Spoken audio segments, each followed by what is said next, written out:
না এক যুবক আল্লাহর রসুলের কাছে অভিযোগ নিয়ে আসছিল যে আমি দুই হাতে কামাই, আমার আব্বা আমাকে বলা ব্যতীত দুই হাতে খরচ করে, আপনি যদি বাবাকে একটু বলে দিতেন।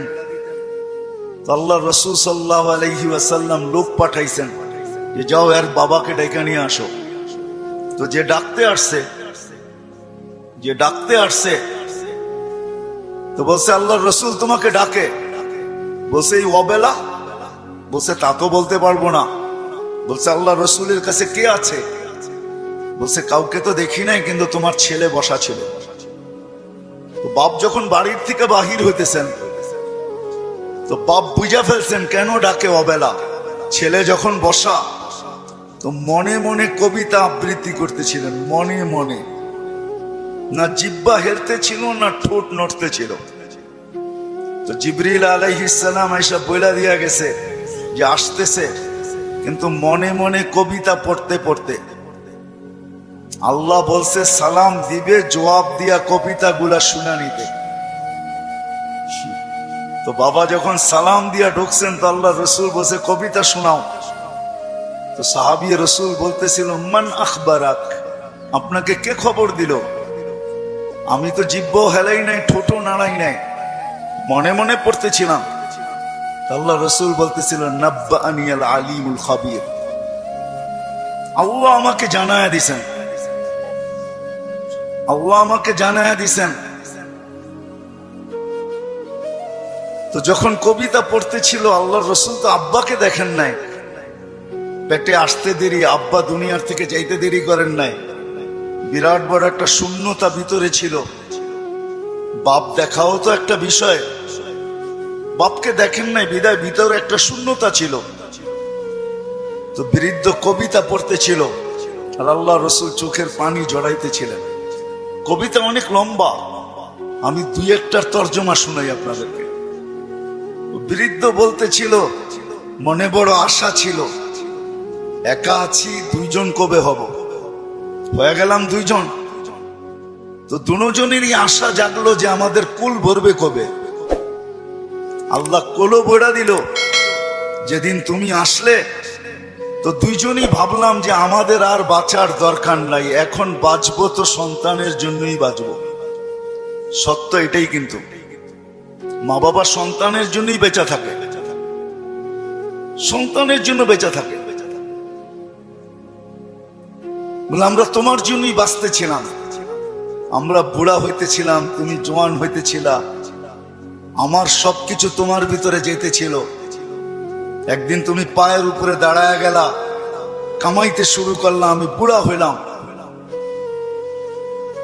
তো বাপের বড় আফসোস ছিল যে তুমি আমাকে বাপ না মনে করতে, একজন হিতাকাঙ্ক্ষীও তো ভাবতে পারতে।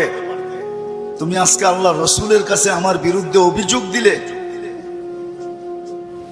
আল্লাহ রসুল পুরা কবিতা শোনার পরে যুবকের কলার ধরে বলতেছিল কুম ওঠ, আনতা ওয়া মালুকা লি আবিকা, তুমি আর তোমার মাল তোমার বাপের, বাপের বিরুদ্ধে অভিযোগ। তো আমার প্রশ্ন যেটা ছিল যে দিন আমাদের জন্য কেন?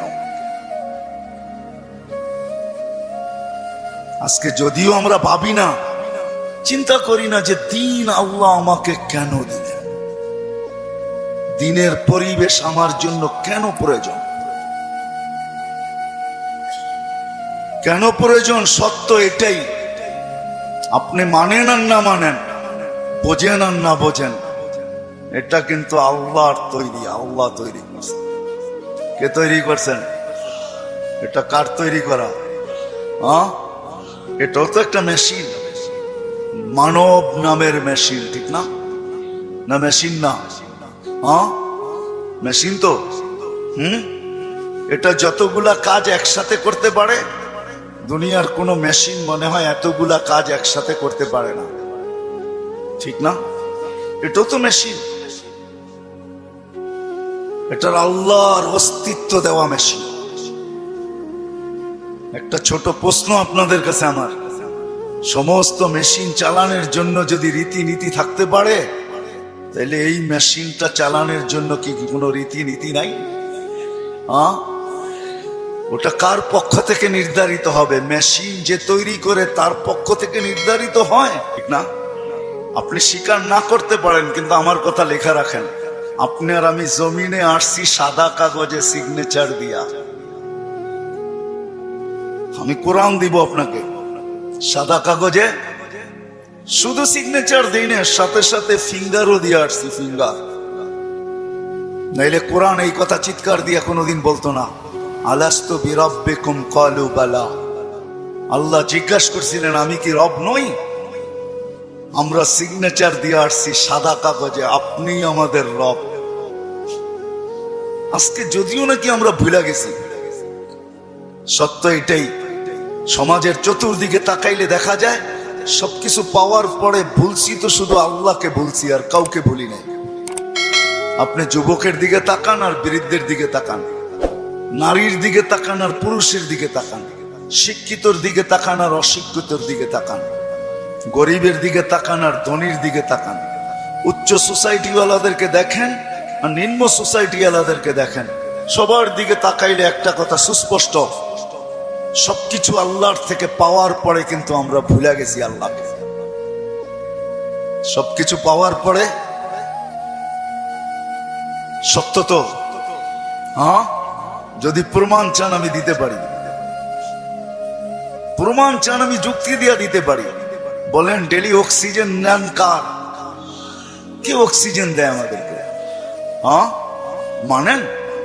হ্যাঁ, আমার তো বুঝে আসে না আপনাদের এলাকায় ঢোকার পরে যে উন্নত বিশ্বের কোন লোককে যদি এই এলাকায় ছেড়ে দেওয়া হয়, বা ঢাকা শহরের ঘনবসতি এলাকাগুলাতে ছেড়ে দেওয়া হয়, বা পুরান ঢাকার কোনো গলিতে ঢুকাইয়া দেওয়া হয়, ও মনে হয় বাহির হইয়া ভাববে যে এইখানের মানুষ অক্সিজেন নেয় কি করে, ঠিক না? মনে হয় বুঝাইতে পারি না, কিন্তু আমাদের নিতে কোনো অসুবিধা হয়?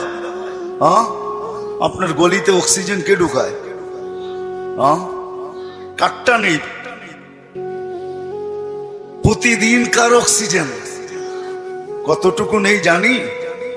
হ্যাঁ, পার হেড 550 লিটার নেই। মাছ যদি 30 দিনে হয়, তাহলে আর আপনি আর আমি 16,500 লিটার পার মান্থ নেই অক্সিজেন। বলেন এখানে আমরা যেই কজন বসা আছি, ডেলি কতবার মন খুইলা আল্লাহ বলি? আল্লাহ, কতবার মন খুইলা আল্লাহ বলি? আল্লাহ যদি জিজ্ঞাসা করে তুই আমাকে এরকম করে ডাকিস কেন, তো আমি ভিতর থেকে যেন জবাব দিতে পারি, মালিক 24 ঘন্টা তোমার অক্সিজেন নেই, 1 টাকা বিলও তুমি নাও না। অথচ আমরা 2020-এ দেখছি, এখনো মিডিয়ায় থাকতে পারে, ঢাকার এক হাসপাতাল মাত্র আধা ঘন্টা অক্সিজেন দিছে আর 84,000 টাকা বিল বানাইছে, আর আমরা 24 ঘন্টা অক্সিজেন নেই। তুমি একবারও আমাদের থেকে বিল নাও না বা চাও না।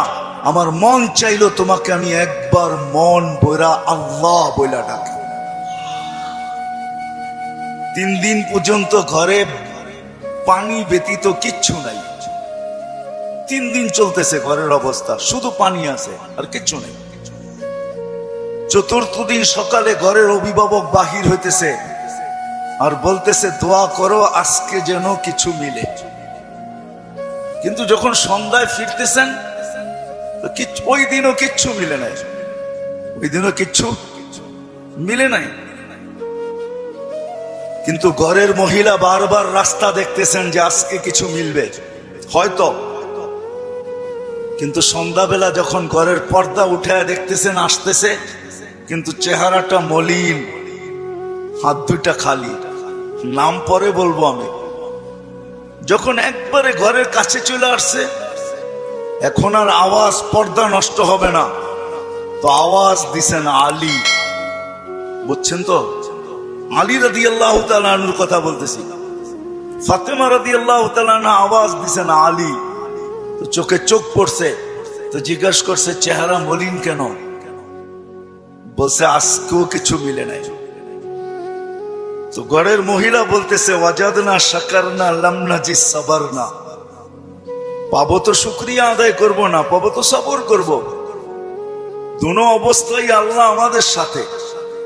আর আলী এটা জানো, আল্লাহ যাদের সাথে থাকে তাদের চেহারা মলিন হওয়ার শোভা পায় না। একটু ভাবেন না, একটু ভাবেন না। তো দরজা খোলার পরে যখন ঢুকতেছেন ঘরে, আলী রাদিয়াল্লাহু তাআলা আনহু বলতেছেন, ফাতেমা সাররাত ওয়া তাবাসসামাত। ফাতেমা মুস্কি মুস্কি হাসতেছিল। চতুর্থ দিনের ক্ষুধার্ত। এটা ওই দিনের কাহিনী যেই দিন হাসান হোসাইনকে আল্লাহর রাসূল জিহ্বা চোষায়া খিদা নিবারণ করাইছেন। ওই দিনের কাহিনী বলতেছি আমি। কিন্তু স্বামী এমনি তো মনটা খারাপ, স্ত্রী মলম দিতেছেন, সেও যদি চেহারা খারাপ করে তাহলে চেহারাটা আরো ভাঙ্গা পড়বে, দিলে আরো ব্যথা পাবে। তো প্রথম সান্ত্বনা দিছে, আলী পাবো তো শুকরিয়া আদায় করব, না পাবো তো সবর করব। দুনো অবস্থা আল্লাহ আমাদের সাথে। আমাদের জন্য শোভা পায় না যাদের সাথে আল্লাহ থাকে চেহারা মলিন হোক। স্বামী যখন ঘরে ঢুকতেছেন, আলী রাদিয়াল্লাহু তাআলা আনহু বলতেছে, ফাতেমা সাররাত ওয়া তাবাসসামাত। ফাতেমা মুস্কি মুস্কি হাসতেছিল, আমার আগমনে খুশিতে নাচতেছিল। আলী রাদিয়াল্লাহু তাআলা আনহু বলতেছেন, আমি আর নিজেকে ধরে রাখতে পারি নাই, তো আমি কাঁধে হাত রাইখা দোয়া দিতেছিলাম, রহিমাল্লাহ, আল্লাহ তোমার উপরে রহমত নাযিল করো। বলেন এই সম্পর্কটা কতটুকু সুখী? আমাদেরও তো এরকম একটা সম্পর্ক আছে। যদি আমরা তুলনা করি তাহলে ওই সম্পর্কটা কতটুকু সুখী, আমরা কতটুকু সুখী। আমি কিন্তু অনেকগুলা জিনিস দেখায় বুঝাইতে চাইতেছি। এজন্যই আমার কথা শুরুটা ছিল যে একক শ্রেষ্ঠ মানুষ, যেটা সৃষ্টির ভিতরে সবচেয়ে বড় সেরা, এই মানুষটার ভাবা উচিত যে আল্লাহ দিন আমাকে কেন দিলেন, দিনের পরিবেশ আমার জন্য কেন প্রয়োজন, আর কোন সৃষ্টির জন্য দিনের পরিবেশ নাই কেন। এটা ভাবা উচিত, চিন্তা করা উচিত। আমি কয়েকটা উদাহরণ দিলাম, হাজারও দেওয়া যাবে। অথচ মুসা আলাইহিস সালাম আল্লাহকে জিজ্ঞাসা করছেন, আমার জান্নাতের বন্ধুকে? তা আল্লাহ বলে কসাই। মুসা আলাইহিস সালাম ঠিকানা চাইছেন যে আমার জানা দরকার, কসাই এত বড় উচ্চ মর্যাদায় কি করে উঠলো, কি কাজের বিনিময়ে উঠলো যে আমার জান্নাতের বন্ধু হবে। তো মুসা আলাইহিস সালাম যায় দেখছেন, পুরা কাহিনীকে আমি শর্ট করতেছি, যে কসাই যখন সকালে বাড়ির থেকে বাহির হয় দোকানের উদ্দেশ্যে, তো বৃদ্ধা মার পরিপূর্ণ সেবা করা তারপরে দোকানে আসে। আবার যখন ফিরা যায়, মার মতো সত্তাকেও বৃদ্ধাশ্রমে রেখা আসে। বাবার মতো ব্যক্তিত্বকেও বৃদ্ধাশ্রমে রেখা আসে। ঘরের থেকে বাহির করে, নিজে তো খাটে থাকে, কিন্তু বাবা মাকে গাড়ির গ্যারেজের ভিতরে থাকতে বাধ্য করে। আমি আঙ্গুল দিয়ে দেখাবো না আপনাদেরকে, আমি দেখাইতে পারি, আমার কাছে রিপোর্ট আছে, কিন্তু আমরাও জানি। মানুষ যখন দিন না বোঝে তখনই কিন্তু ভাই ভাইয়ের বিরুদ্ধে। আমি তো বৃদ্ধাশ্রমের কথা বলতেছি। আজকে তো মিডিয়াতে দেখা যায় সন্তান মা বাবাকে সাত সাত টুকরা করে। সত্য তো? কারণটা কি? সে দিন বোঝে নাই, দিনের প্রয়োজনীয়তা মনে করে না, যে দিন আমার জন্য কেন, কেন দিলেন আল্লাহ আমার জন্য দিন। তখনই কিন্তু যা আমরা দেখতেছি বর্তমানে, এগুলা দেখতে হইতেছে এই জন্য যে ভাই ভাইয়ের বিরুদ্ধে কেস করতেছে। সিভিল কেস কিন্তু সমস্ত আপনজন আপনজনের বিরুদ্ধে, প্রতিবেশীর বিরুদ্ধে খুব কম, আপনজনের বিরুদ্ধেই সিভিল কেস, জায়গা জমিন কেস সবচেয়ে বেশি। আপনি 80% কেন 90% পাবেন। আমার কাছে দুটা ইতিহাস আছে, চলেন শর্টে দুটাই শুনে আনি। সুফিয়ানে সৌরি রহমতুল্লাহ আলাই আলী রাদিয়াল্লাহু তাআলা আনহুর ছাত্র ছিলেন। উনি একবার স্বপ্নে দেখছেন যে কোনো এক গ্রাম্য লোকের জানাজা ওনাকে পড়াইতে বলা হইতেছে। উনি ভাবতেছিলেন যে এই লোকটা এমন কি আমল করত যে স্বপ্নে আমাকে দেখাইতে হইল, আর আমার আর তার মাঝে এত দূরত্ব যে আমি যায়া তার জানাজা পড়াবো। তো সে যখন গ্রামে পৌঁছলেন, লোকজনদেরকে জিজ্ঞাসা করলেন যে এই লোকটার আমল এমন কি ছিল।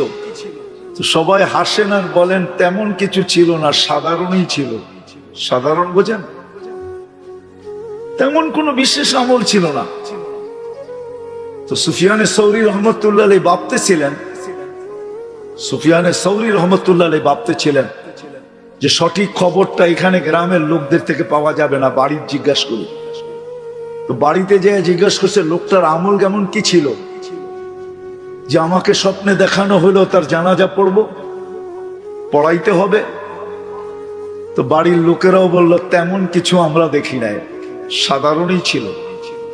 তো কোনো মাধ্যমে সে তার স্ত্রীকে জিজ্ঞাসা করলো যে এমন কি আমল ছিল।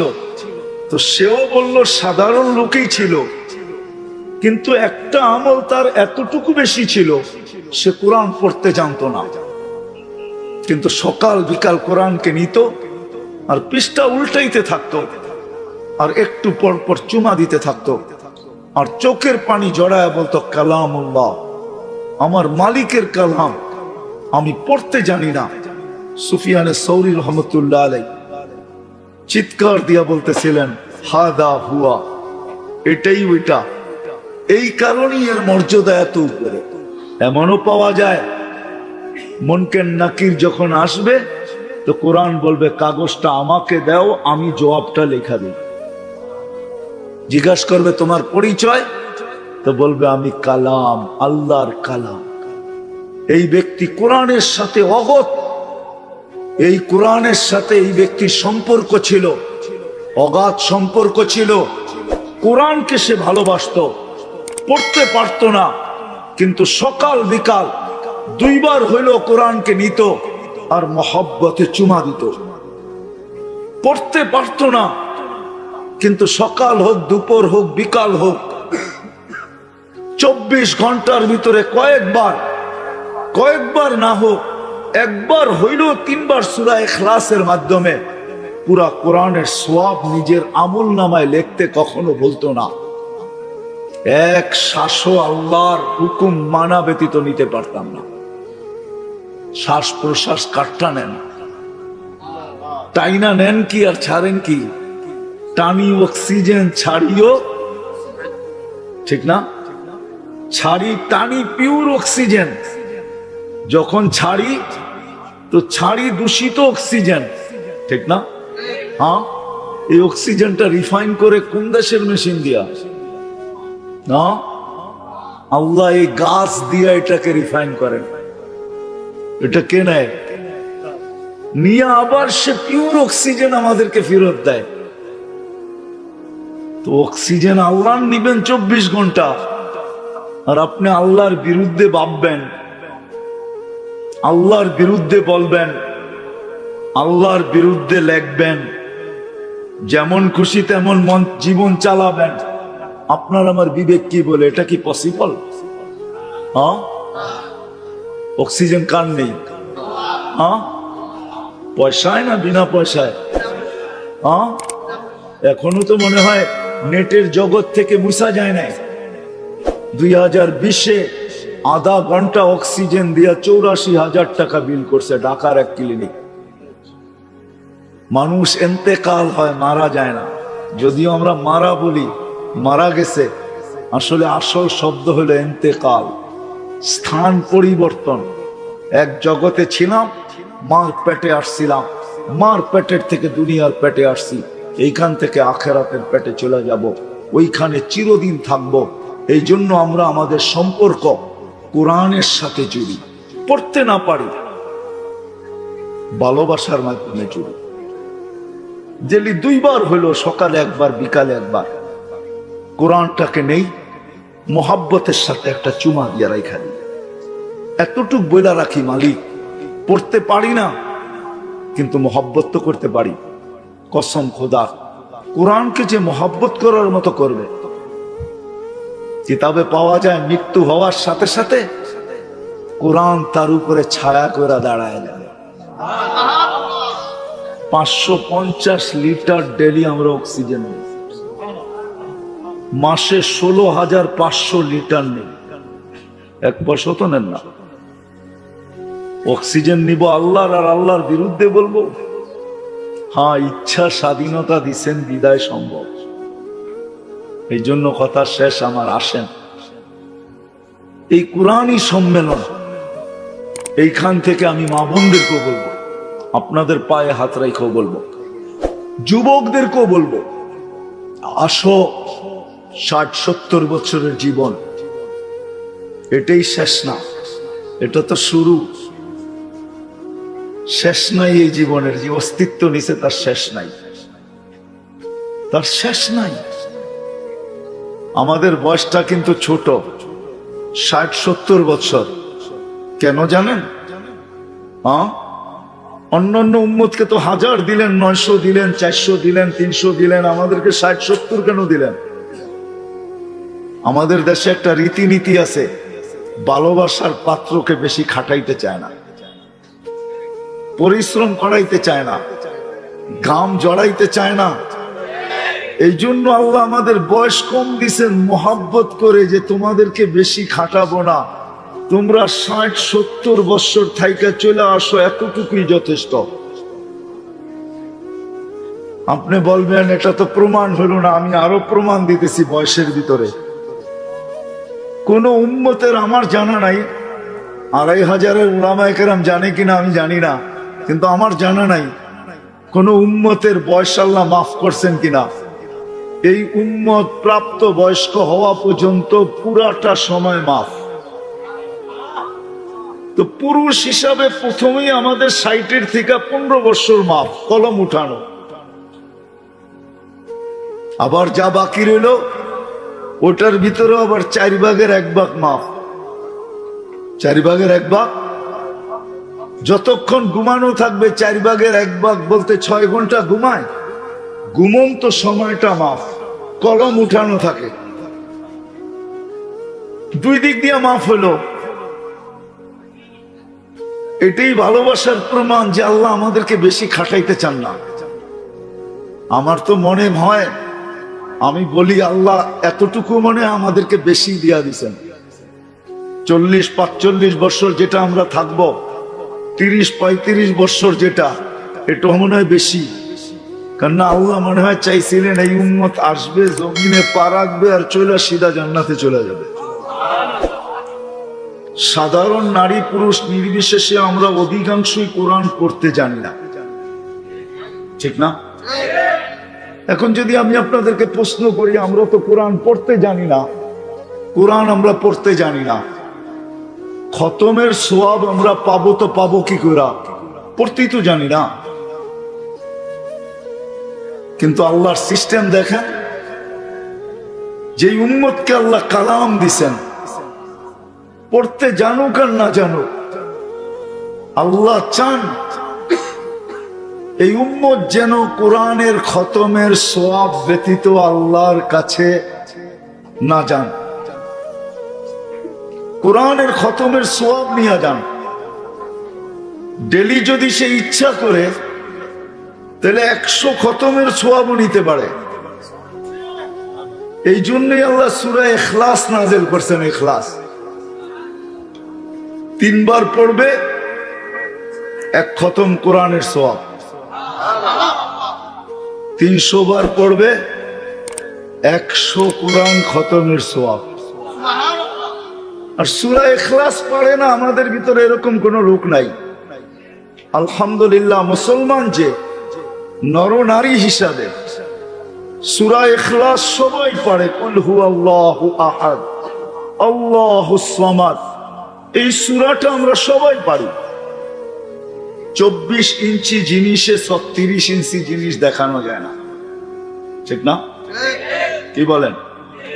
জিনিসটা যদি 24-36 ইঞ্চি হয় বা 48 ইঞ্চি হয়, এটাকে 24 ইঞ্চিতে দেখানো যাবে না। ঠিক আজকের মাহফিল বা আয়োজন কেরাত নাশিদ সম্মেলন, এটা যে কি জিনিস, এটাকে এইখানে বসে বোঝানো যাবে না, দেখানো যাবে না। কেন কোরআনের সম্পর্ক এখানে। কোরআন কালামুল্লাহ, আল্লাহর কালাম। যে আল্লাহ ভালোবাসা আমাদেরকে এই কালাম দিছেন। কোন উম্মতকে কিন্তু আল্লাহ কালাম দেন নাই, কিতাব দিছেন বটে, কিন্তু কালাম দেন নাই। স্বয়ং আল্লাহর কালাম। এই জন্যই তো আলী রাদিয়াল্লাহু তাআলা আনহু বুঝাইতেছিলেন, তুমি কি চাও যে আল্লাহ তোমার সাথে কথা বলুক? আল্লাহ তোমার সাথে কথা বলুক, তাহলে তুমি কোরআন তেলাওয়াত করো, তাহলে আল্লাহ তোমার সাথে কথা বলবে। আচ্ছা, একটা ভাবেন যদি এরকম চ্যানেল থাকতো, এরকম কোন সিস্টেম থাকতো যে আমাদের দেশের প্রধানরা আমাদের সাথে যখন আমরা চাবো তখনই কথা বলবে, কি কেমন লাগতো? হ্যাঁ, সিরিয়াল কিরকম হইতো? কেমন সিরিয়াল হইতো বলেন না? হ্যাঁ, মনে হয় কেউ ঘন্টার পর ঘন্টা অপেক্ষা করতে থাকতো, ঠিক না?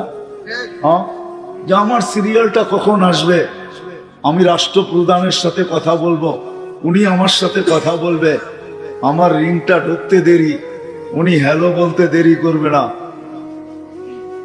আল্লাহর কালাম হলো ওই কালাম যে যখন পড়তে থাকে তখন আল্লাহ স্বয়ং তার সাথে কথা বলতে থাকে।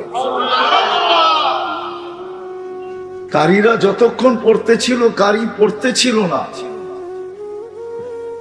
আল্লাহ কারীর সাথে কথা বলতেছিল। কালামুল্লাহ, কালাম এটাই বুঝায়।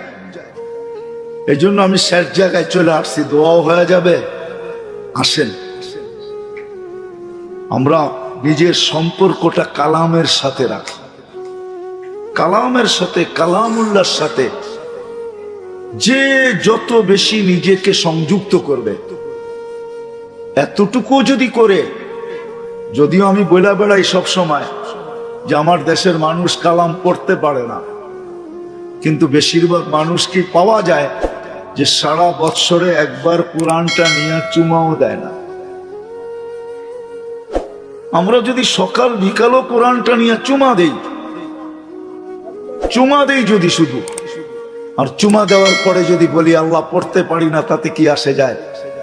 আমি তো মহব্বত করতে পারি, বিদায় তোমার কালাম উঠাইলাম, আর আমি কালামের মহব্বতে কালামকে চুমা দিলাম।